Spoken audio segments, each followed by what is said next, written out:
கர்த்தருடைய பிள்ளைகளாகிய நாம், கர்த்தரை விசுவாசிக்கிறவர்கள் விசுவாசிகள் என்று அழைக்கப்படுகிறோம். அதற்கு அர்த்தம் என்ன அப்படின்னா, என் தேவன் சகலத்தையும் செய்ய வல்லவர், அவரால் செய்யக்கூடாதது ஒன்றும் இல்லை. எதை பார்த்தாலும் எதை நினைத்தாலும் என் கர்த்தரால் மட்டுமே செய்ய முடியும். அதை நம்புகிறது தான் விசுவாசம். வேதாகமத்திலே ஒரு சம்பவத்தை நாம் வாசிக்கிறோம். மார்க் எழுதின சுவிசேஷம் 9ஆம் அதிகாரம் அதனுடைய 17வது வசனம் முதல் நாம் பார்க்கும்போது, ஒரு ஆவி பிடித்த ஒரு மகனை ஆண்டுடைய சமூகத்திலே ஒரு மனிதன் கொண்டு வருகிறான். அந்த ஆவி பிடித்த மகனை குறித்து அவனுடைய தகப்பன் இயேசுவினிடத்துல சொல்லுகிற ஒரு காரியம் என்ன அப்படின்னா, முறை தள்ளி பல்லை கடித்து சோர்ந்து போகிறான், இந்த ஆவியை பல முறை இவனை அலைக்கழிக்கிறது என்று சொல்லி ஆண்டுடைய சமூகத்திலே வந்து சொல்லுகிறான்.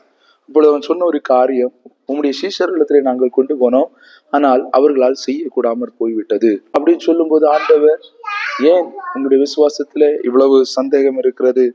விசுவாசம் இல்லாத சந்ததியே எதுவரைக்கும் பொறுமையா இருப்பேன் என்று சொல்லி கேட்கிறார். கடைசியாக ஆண்டவர் சொல்லுகிறார், உன்னால் விசுவாசிக்க கூடுமானால் சகலத்தையும் செய்ய முடியும், உன்னால் விசுவாசிக்க கூடுமானால் எல்லாம் கூடும் என்று சொன்னார்.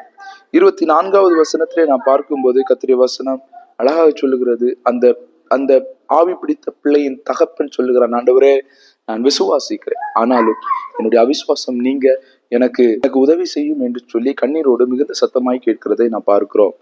ஆம், நமக்கு தெரியும் கர்த்தரால் எல்லாம் செய்ய முடியும், அவரால் செய்யக்கூடாத காரியம் ஒன்றுமில்லை. ஆனால் சூழ்நிலைகள் சந்தர்ப்பங்கள் வரும்போது பல முறை நம்முடைய வாழ்க்கையிலே அவிசுவாசம் வந்து விடுகிறது.